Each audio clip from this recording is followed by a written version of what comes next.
अस्सलाम वालेकुम, मैं हूँ शजा न्याज़ी। सुनो राउंड अप में आपको खुशामदीद। नाजरीन, तहरीक इंसाफ की जानिब से 5 अगस्त को एहतजाजी तहरीक का ऐलान किया गया है, लेकिन इस तहरीक की सिमत और लाहे अमल अभी तक वाज़े नहीं है।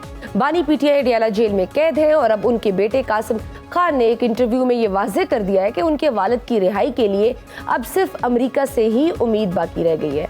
उनके मुताबिक पाकिस्तान में तमाम कानूनी रास्ते नाकाम हो चुके हैं और अदालती इजाजत के बावजूद उनका अपने वालिद से राब्ता तक नहीं करवाया गया। दूसरी तरफ इमरान खान ने वाज़े कर दिया है कि उनके बेटे पाकिस्तान नहीं आएंगे और किसी भी एहतजाजी तहरीक का हिस्सा नहीं बनेंगे। पीटीआई के रहनुमा अली अमीन गंडापुर दावा कर रहे हैं कि वो अपने सूबे में तहरीक की क़यादत करेंगे, जबकि जुनेद अकबर के मुताबिक ये तहरीक अब तहरीक तहफ़्फ़ुज़ आइन के प्लेटफॉर्म से चलाई जाएगी।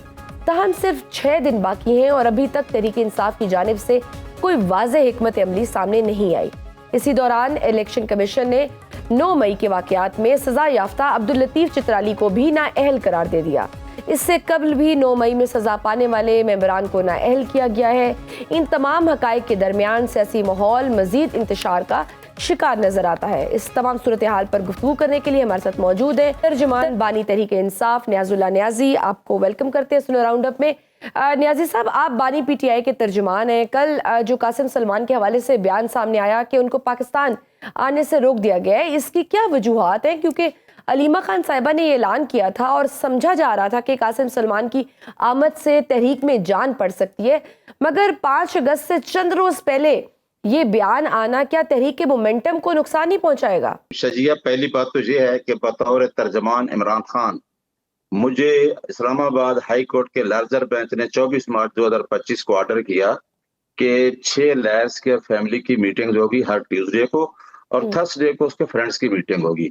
मेरा एक तो शिकवा ये है कि इस्लामाबाद हाई कोर्ट के ऑर्डर के बावजूद स्पोक्स पर्सन को रसाई नहीं दी जा रही इस्लामाबाद बानी पीटीआई से मिलने की, और जिसमें सुप्रीडेंट जेल, आपने सुना भी इमरान खान के जो अंदर से ऑर्डर्स आ रहे हैं सुप्रीडेंट जेल के खिलाफ, ये देखें वो हाई कोर्ट के ऑर्डर्स को ही नहीं मान रहा।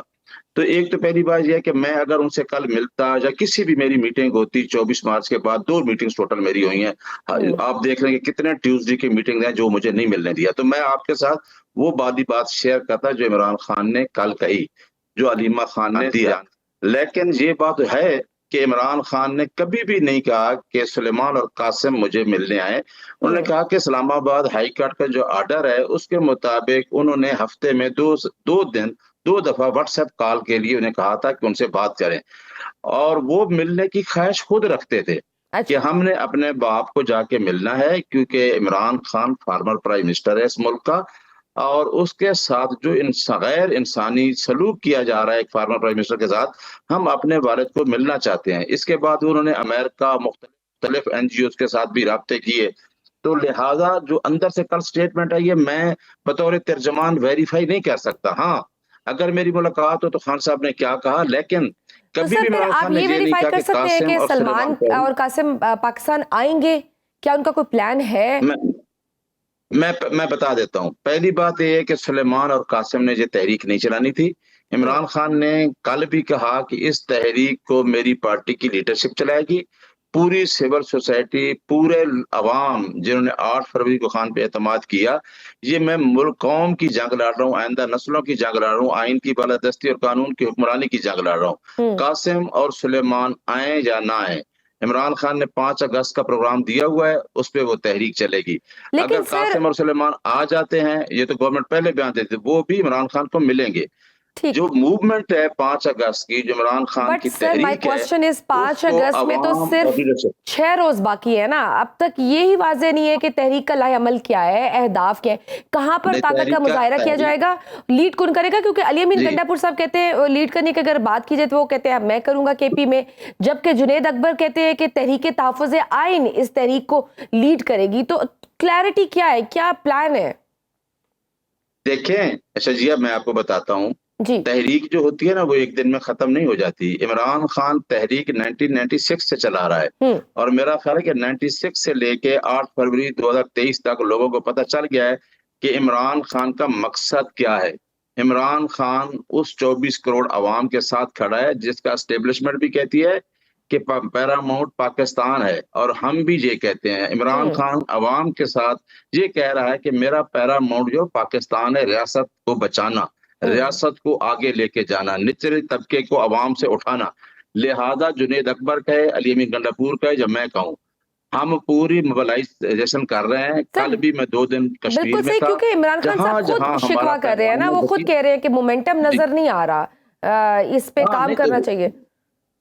वो तो शजिया, मैं भी खुद भी कह रहा हूँ, मैं कल भी एक प्रोग्राम में था कि उनका गिला बिल्कुल जायज है, क्योंकि वो अवाम की जंग लड़ रहा है और वो देख रहा है कि 8 फरवरी के बाद मेरी लीडरशिप ने निकलना है, तो उन्होंने कहा कि मोमेंटम बना। तो सर पार्टी की हिकमत अमली क्या है? क्योंकि अगर हम देखें ना, इलेक्शन आपके और भी चैलेंजेस है, इलेक्शन कमीशन ने तो आपके मेंबरान की नाअहलिया कर रहा है, सजाएं हो रही हैं, गिरफ्तारियां हो रही हैं। एक खबर ये भी है कि आप लोग इस बार भी पंजाब असेंबली से कोई इस्तीफा देने का सोच रहे हैं, क्या इस तरह का कोई प्लान ज़ेर गौर है? तो आप शुक्र है आपने जो क्वेश्चन किया। आपने देख लिया कि 8 फरवरी के बाद, मैं अगर पूरी हिस्ट्री शुरू कर दूं, जब से रिजीम चेंज हुआ, जिस तरीके से सिंबल का निशान छीना, जिस तरीके से फॉर्म 47 पे लोगों को लाए, अब रिजर्व सीट का जिस तरह फैसला हुआ, और अभी देखो कि हमारे वो जिनको सजाएं हुई उनको डिस्क्वालीफाई करके इलेक्शन कमीशन आए दिन नोटिफिकेशन जारी कर रहा है, और इनका प्लान है पूरा कि हमने पंजाब असेंबली से कितने लोगों को डिस्क्वालीफाई करना है और नेशनल असेंबली से कितने लोगों को डिस्क्वालीफाई करना है, और पूरा एजेंडा है पीछे खसूसन नून लीग का कि हम अपनी मेजॉरिटी लेके और अपने तरीके से जहां पूरी लेजिस्लेशन करें जिस मर्जी से। लेकिन मैं आपको बता दूं, लोगों को 8 फरवरी के बाद जिस खौफ व हरास में डाला, मैं आपके सामने बैठ रहा हूं, मैं एक वकील हूं, 35 ईयर्स मेरी प्रैक्टिस है इस प्रोफेशन में, रूल ऑफ लॉ की हम जंग लड़ रहे हैं शुरू से। मेरे जैसे आदमी के ऊपर भी 6 पर्चे, 780 के दहशतगर्दी के।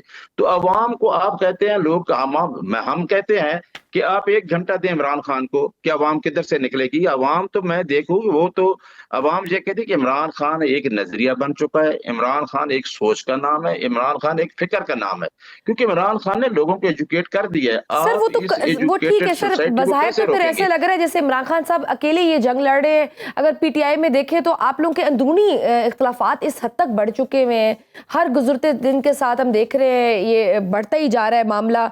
जो कारकुनान को लीड करे, ये भी नहीं समझ आ रही कि कौन लीड करेगा। एक आलिया हमजा है पंजाब में, मगर उनकी मुखालफत पार्टी की लीडरशिप में हमें नजर आई है। दूसरी तरफ आपके पुराने करीबी साथी भी हैं, वो भी पूरी क़यादत पर सवाल उठा रहे हैं। वो कह रहे हैं कि ऐसा लग रहा है जैसे मौजूदा क़यादत संजीदा ही नहीं है इमरान खान साहब की रिहाई के लिए। बिल्कुल आपकी बात ठीक है, लेकिन मैं आपको बताऊं, हर पॉलिटिकल पार्टी के अंदर पॉलिटिकल डिफरेंसेस होते हैं। खान साहब क्योंकि 180 डिफरेंसेस तो होते हैं, लेकिन आप लोगों के लिए तो सिचुएशन ज्यादा मुश्किल है ना? और बहुत मुश्किल है। आपने उसकी बहनों का देखा, हमारे लिए इस सिचुएशन में लोगों के अंदर इख्तलाफात होते हैं, लेकिन अब खान साहब का वाज़ेह पैगाम आ गया। आज भी आपने पढ़ा होगा, वाज़ेह पैगाम है कि लीडरशिप जो है वो यूनाइटेड होकर 5 अगस्त के जो पीसफुल प्रोटेस्ट है और मोबिलाइजेशन है, इसको कामयाब बनाए। और मेरा ख्याल है इसको कोई, अब इस पे पूरा आप जाएं, ग्राउंड रियलिटी देखें, आप केपी के सिंध हर जगह पे मोबिलाइजेशन है, लोग निकले हुए हैं। लेकिन जुल्म, तशद्दुद, जबर, आपको पंजाब में पता है, पंजाब में बैठी हैं, आपने फेडरल को भी देख रही हैं कि 17 सीटों वाली हुकूमत किस तरीके से वो इस तरह के ऐलानात जारी कर रहे हैं कि आप निकलेंगे तो हम आपको देख लेंगे। ओ भाई, हमारा राइट है under article 15 of the constitution. हम क्या, हमारे पास कोई ऑप्शन है? ना इस मुल्क में कोई आईन नजर आ रहा है, ना कोई कानून नजर आ रहा है। हुकूमत की इतनी सारी नाकामियां हैं, आप कह रहे हैं जिस तरह से आईन की वायलेशन हो रही है, हम रोज देखते हैं बेज़ाब्तगियों की रिपोर्ट्स भी आ रही हैं। आजकल चीनी का बहरान पूरे मुल्क को इस पे लपेट में लिया हुआ है। ये वो अवामी इश्यूज हैं जिस पर अवाम भी हुकूमत से तंग है, मगर पीटीआई जो सबसे मकबूल और बड़ी जमात कही जा सकती है, वो इन मामलात पर अवाम को इंगेज करने में क्यों नाकाम नजर आती है? उनको साथ लगाएं, अवामी इश्यूज पे आप तहरीक चलाएं।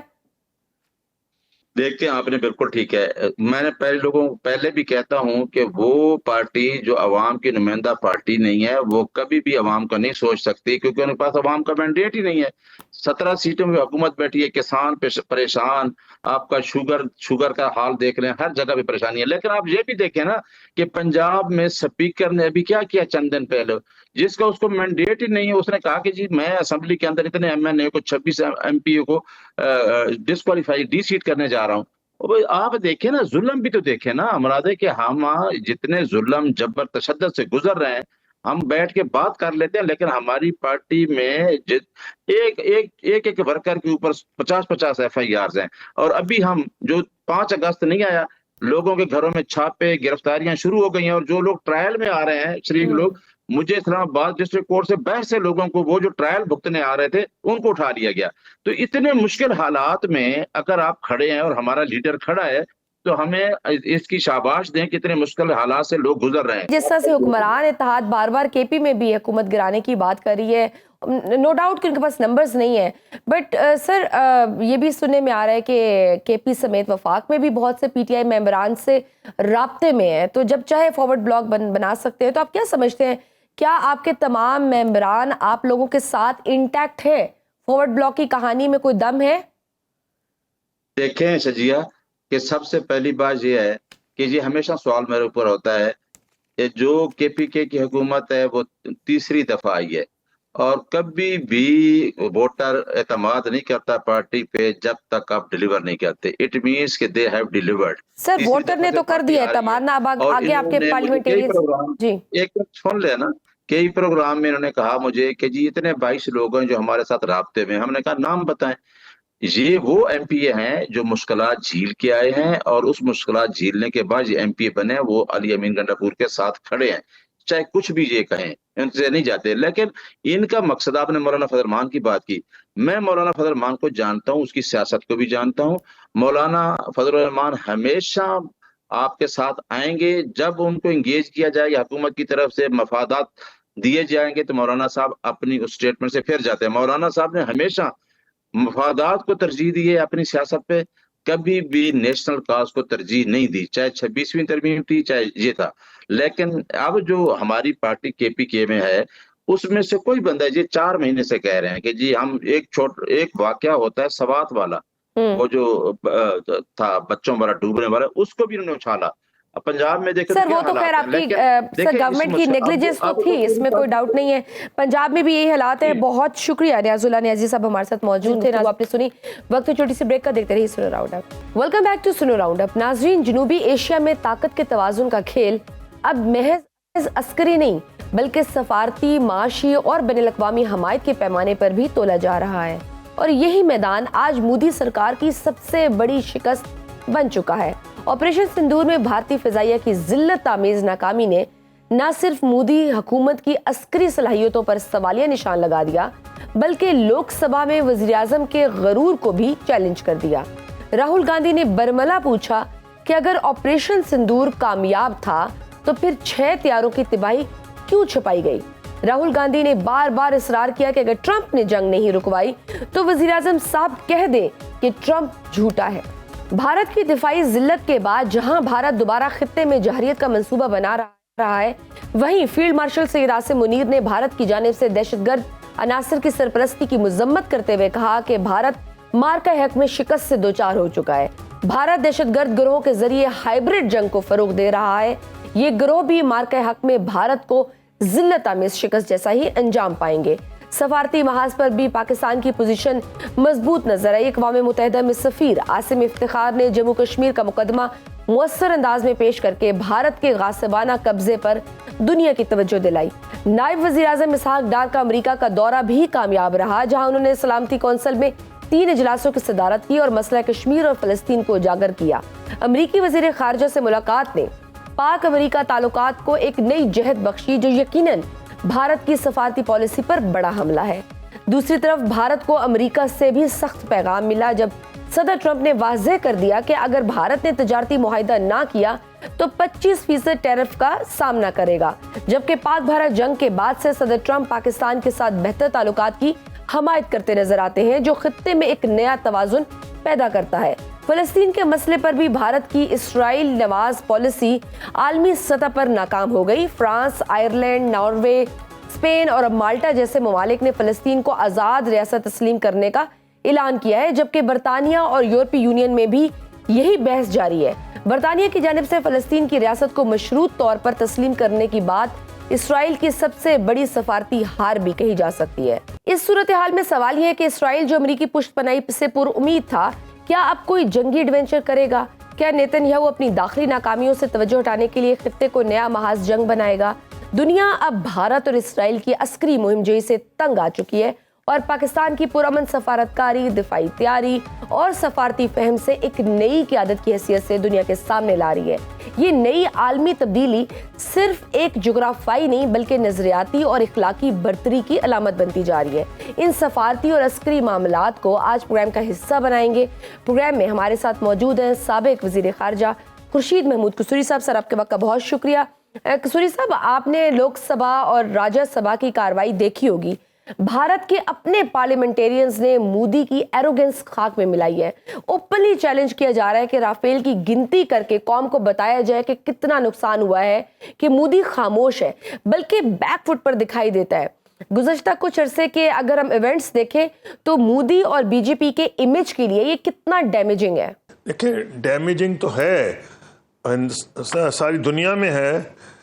मसला यह है कि जब आपने एक अपने तबके को टोटली पागल बना दिया हो या मीडिया का एक सेक्शन 100% पर्टिकुलरली इलेक्ट्रॉनिक मीडिया उनके हाथ में हो, पुराने तमाम जो एक्सपीरियंस जर्नलिस्ट हैं उनको निकाल दिया गया है, और जो इस वक्त वो बड़े बड़े चैनल्स थे जिनसे मैंने माजी में डील किया है, काफ़ी उनमें क्रेडिबल जर्नलिस्ट थे, वो सारे फारिग कर दिए गए हैं।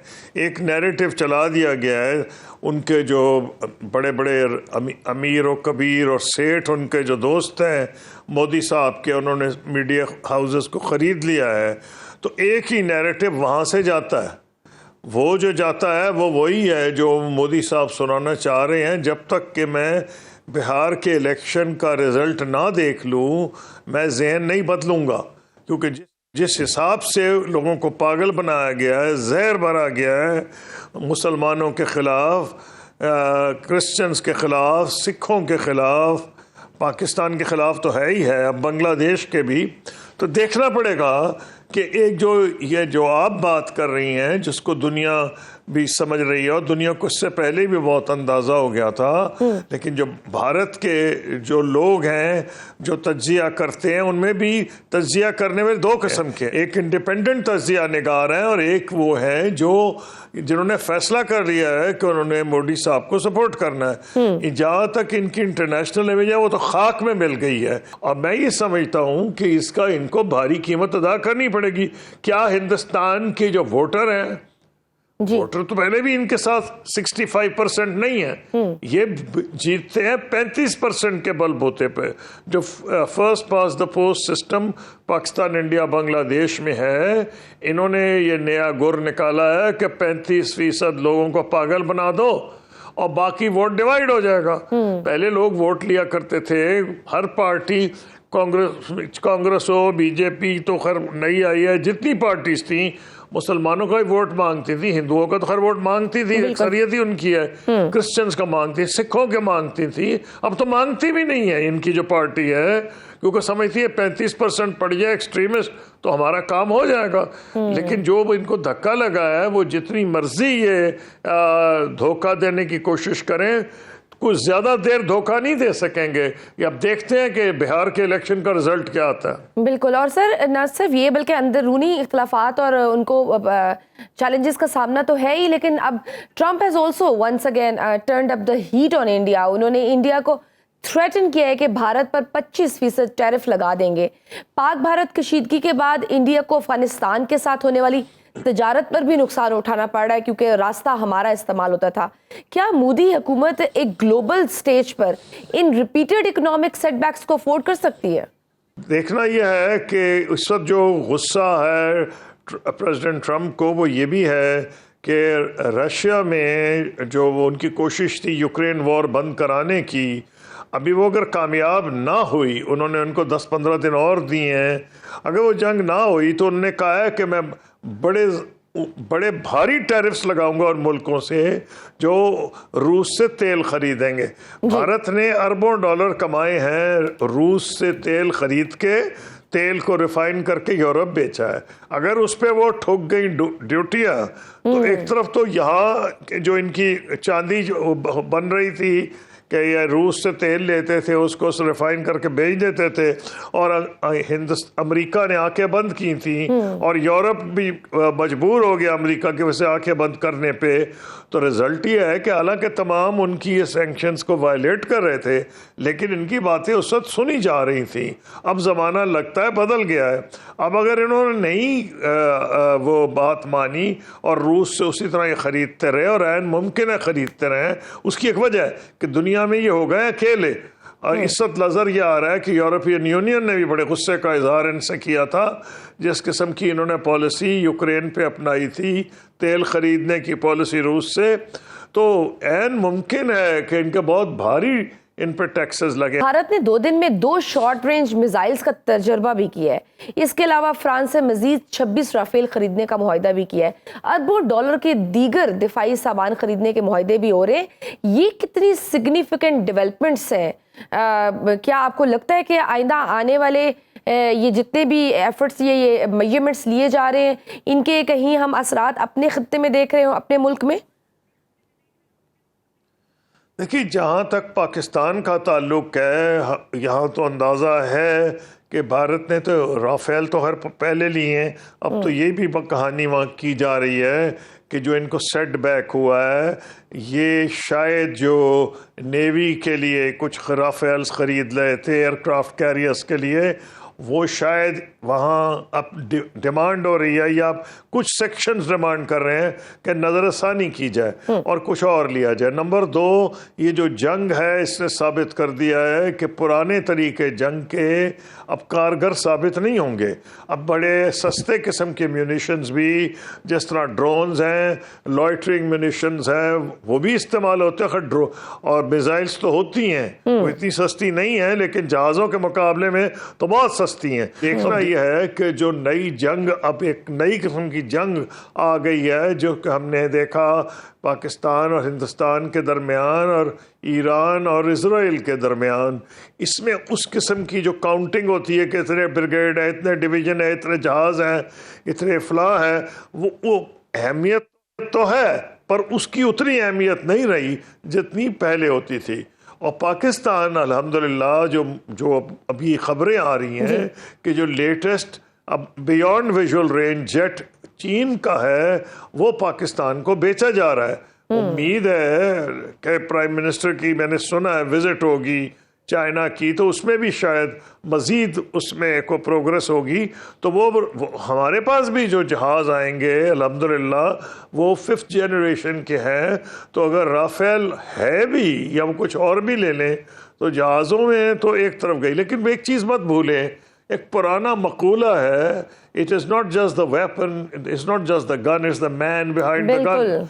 ट्रेनिंग जो है ये साबित हो गई है कि पाकिस्तान एयरफोर्स की जो ट्रेनिंग है वो बहुत सुपीरियर है। बिल्कुल सही सर फ़लस्तीन और इसराइल के हवाले से भी काफ़ी डेवलपमेंट हुई है। फ्रांस के बाद अब बरतानिया ने भी इसराइल को खबरदार किया है कि अगर उसने गजा में अपनी रविश ना बदली तो फ़लस्तीन को बाकायदा तस्लीम कर लेंगे।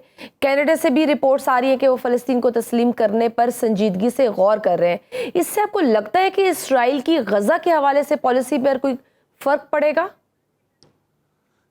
देखिए, एक जो बुनियादी चीज़ है ना जो मैं पॉइंट आउट करना चाहूँ, कुछ और है। वो ये है कि, और वो बहुत ख़तरनाक चीज़ है, दुनिया एक्सेप्ट करने लगी थी कि 2 स्टेट सोल्यूशन जो है वो तो शदब होगा ही नहीं। हालांकि पहले ये ख्याल था इसके अलावा रास्ता ही कोई नहीं। इसराइल ने जितना जुल्म किया और अमेरिका ने जितना उसका सपोर्ट किया है, तो लग ये रहा था कि 2 स्टेट सोल्यूशन ये गायब कर रहे हैं। फ्रांस को मैं ये क्रेडिट देता हूँ, जो ग्रेट पावर्स है। चीन और रूस ने तो पहले ही फ़लस्तीन की रियासत एक्सेप्ट की हुई है। फ्रांस को जो क्रेडिट जाता है कि वेस्टर्न, वैसे तो और भी मगरब के ममालिक हैं, फ्रांस है और नॉर्दर्न यूरोप के भी कुछ, ये स्पेन है, और भी कुछ ममालिक हैं, स्वीडन है, दुनिया नॉर्दर्न यूरोप के और ममालिक है जिन्होंने बिल्कुल माना है। आयरलैंड ने उसको तस्लीम किया हुआ है। लेकिन जो एक वीटो पावर है, फ्रांस एक कदीम ग्रेट पावर है, फ्रांस का एक्सेप्ट करने का असर बहुत ज़्यादा है। और उसमें जो बरतानिया ने ये कहा है, उन्होंने ये कहा है कि अगर ये बाज ना आए, इन्होंने पॉलिसी ना बदली, तो हम बदलेंगे। और ये प्राइम मिनिस्टर ब्रिटेन को क्रेडिट जाता है कि उनकी मीटिंग जो हुई है प्रेसिडेंट ट्रंप के बाद जी के साथ, उसके बाद प्रेसिडेंट ट्रंप ने भी कहा है कि वहां तो स्टारवेशन हो रही है जी बिल्कुल गाजा में, जो उससे पहले वो नहीं कह रहे थे। तो ये कोई इजराइल के लिए शुक्र अल्हम्दुलिल्लाह कोई अच्छी खबर नहीं। लेकिन सर अभी रिसेंटली जैसे गजा में जारी इंसानी बुरहान के पेश नज़र अब जर्मनी, फ्रांस और बरतानिया आइंदा हफ्ते अपने वज़ीर खारजा को भी इसराइल भेजने पर गौर कर रहे हैं। सो यू थिंक कि यूरोप इसराइल के खिलाफ मुतहद होगा? बड़ी खुशाइन डेवलपमेंट ये भी देखिए, है। यूरोप से इनकी जान जाएगी, यूरोप से इनकी जान जाएगी एक और वजह से भी कि अमेरिका की पोजीशन प्रेसिडेंट ट्रंप की मुख्तलिफ है।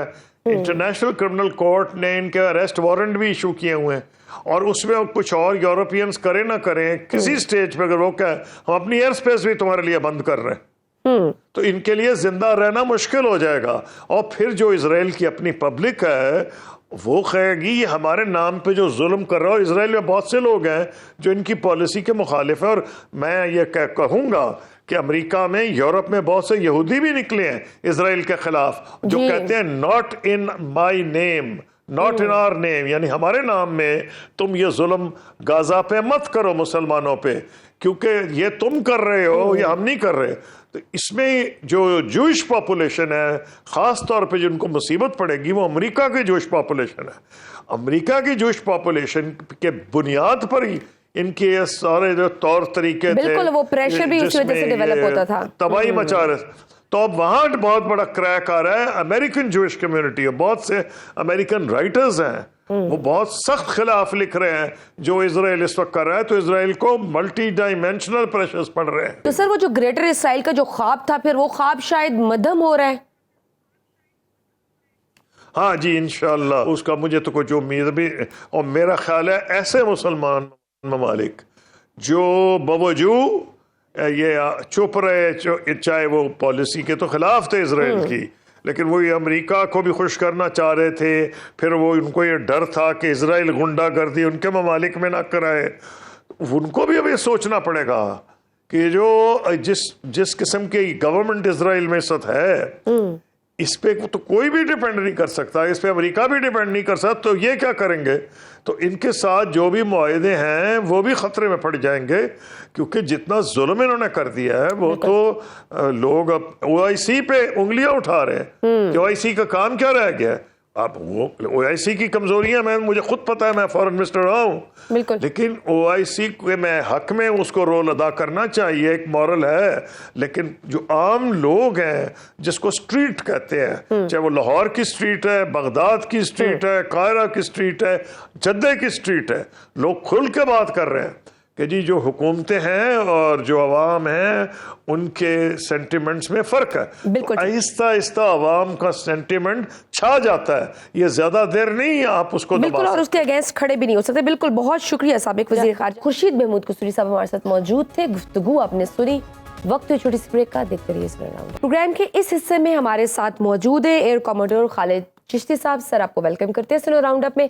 खालिद साहब, भारत की नाकामी का एतराफ़ और ख़ासकर त्यारों का गिरना तो अब भारत के अंदर से तस्लीम हो गया है। उनकी पार्लियामान में मोदी को बेनकाब भी किया गया है, मगर वहीं मोदी की बेबसी उसको मजीद जाहिरियत की जानिब ले जा रही है। जैसे हमने देखा कि उन्होंने प्राले मिसाइल का तजर्बा किया है। आप क्या समझते हैं कि उसके मुकाबले में पाकिस्तान के पास कौन से अहम मिसाइल हैं, नसर समेत ऐसे मिसाइल जो सरप्राइज कर सकते हैं? बहुत शुक्रिया शजिया मुझे इनवाइट करने का। देखिए, मिसाइल्स तो हमारे सारे ही इंडिया स्पेसिफिक हैं। हमारे पास शाहीन है, गौरी है, आपने अल्फता देख लिया, अल्फता 1, 2 और सारे के सारे वेपन्स हमारे इंडिया स्पेसिफिक है, क्योंकि हमने बनाए हैं सिर्फ सेल्फ डिफेंस के लिए। लेकिन इस वक्त इम्पोर्टेंट बात यह है कि हिंदुस्तान इतना ज्यादा कॉर्नर हो गया कि उनको कोई, मेरा ख्याल है उनकी हुकूमत को ये समझ नहीं आ रही कि अपने लोगों को जस्टिफाई कैसे करें।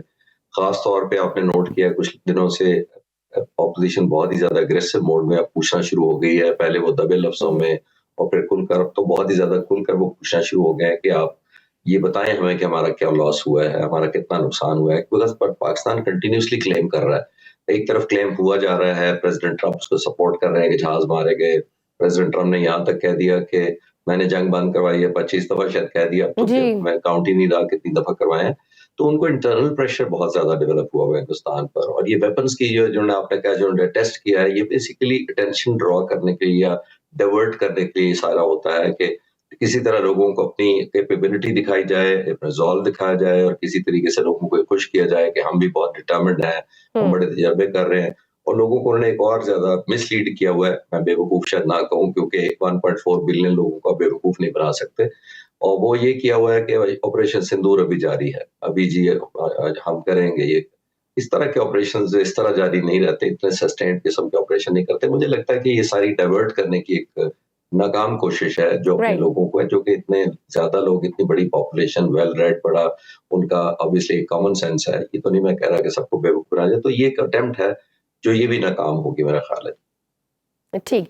वैसे तो राफेल एक जदीद जबरदस्त तैयारा है, मगर उसको पाकिस्तान ने गिरा दिया। उसकी वजह भारतीय पायलट्स की महारत ना होना कहा जा सकता है या कोई दूसरी वजह है? अगर हम भारतीय फिजाइया और पाकिस्तानी फिजाइया की टेक्निकल स्किल्स का मवाजना करें तो क्या फर्क है?